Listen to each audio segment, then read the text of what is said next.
سیدنا عمرو بزاز رحمت اللہ تعالی علیہ فرماتے ہیں ایک بار جمعۃ المبارک کے روز میں حضور غوث اعظم علیہ رحمت اللہ اکرم کے ساتھ جامع مسجد کی طرف جا رہا تھا. میرے دل میں خیال آیا کہ حیرت ہے، جب بھی میں مرشد کے ساتھ جمعہ کو مسجد کی طرف آتا ہوں تو سلام و مصافحہ کرنے والوں کی بھیڑ بھاڑ کے سبب گزرنا مشکل ہو جاتا ہے، مگر آج کوئی نظر تک اٹھا کر نہیں دیکھتا.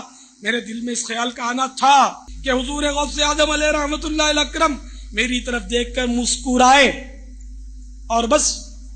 پھر کیا تھا، لوگ لپک لپک کر مصافحہ کرنے کے لیے آنے لگے، کہانی دست بوسیاں شروع ہو گئی، یہاں تک کہ میرے اور میرے پیر و مرشد کے درمیان ایک ہجوم حائل ہو گیا. میرے دل میں آیا کہ اس سے تو وہی حالت بہتر تھی کہ میں تنہا تھا تو قرب کے مزے تھے.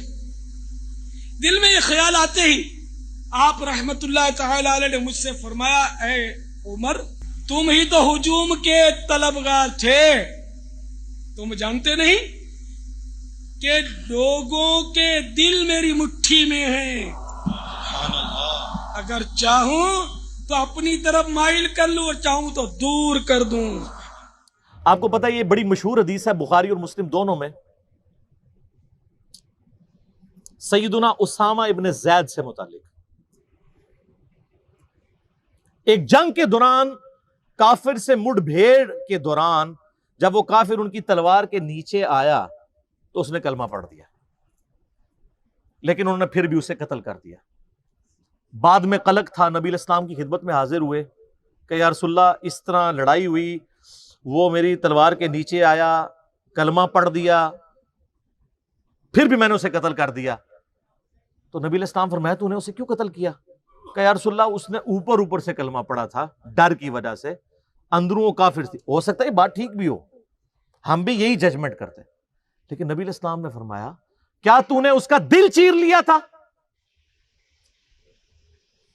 تو صحابہ نے تو نہیں کہا یا رسول اللہ کہ اولیاء اللہ دل کا حال جان لیتے ہیں تو ہم تو اولیاء کے امام ہیں. جی میں نے دل چیر لیا تھا. اور جو کہہ رہا تھا اس کو بھی پتا تھا میں کیا کہہ رہا ہوں، کہ کوئی نہیں دل چیر سکتا، صرف نبی کو وحی کی تائید حاصل ہوتی ہے. پھر آپ نے فرمایا اسامہ تو کیا کرے گا جب قیامت والے دن وہ کلمہ پڑھتا ہوا اللہ کے حضور تیرے خلاف مقدمہ قائم کرے گا؟ اسامہ تو کیا کرے گا، اسامہ تو کیا کرے گا، اسامہ تو کیا کرے گا. نبی الاسلام یہ الفاظ ریپیٹ کرتے رہے. سیدنا اسامہ کہتے ہیں میری خواہش ہوئی کاش آج سے پہلے میں کافر ہوتا اور آج کلمہ پڑھ کے مسلمان ہوا ہوتا، کم از کم میرا یہ گناہ تو دھل جاتا.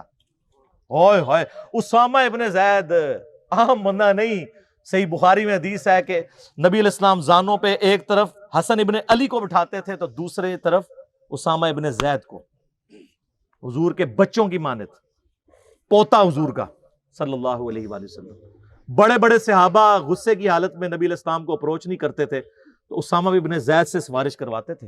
وہ جو بخاری مسلم میں حدیث ہے جب فاطمہ نامی عورت کی چوری کا مقدمہ آیا اور نبی علیہ السلام کو سفارش کی گئی، وہ بھی اسامہ کے ذریعے کی گئی تھی، لیکن حضور نے ادھر بھی لحاظ نہیں کیا. آپ نے فرمایا تم لوگ مجھے سفارشیں کرواتے ہو، اللہ کی قسم تم سے اگلے لوگ اس لیے تباہ و برباد ہوئے، ان کے اشرافیہ کے لیے الگ قانون ہوتے تھے اور عام لوگوں کے لیے الگ. آپ رائے ونڈ چلے جائیں، آپ ملتان شریف چلے جائیں، کسی بھی شریف جگہ پہ چلے جائیں تو مرید وہ ڈر ڈر کے بیٹھے ہوتے ہیں جی بزرگ دل کا حال جان لیتے ہیں. میں نے کہا نا، پرانیاں گلاں، پرانے فرقے، پرانے بزرگ.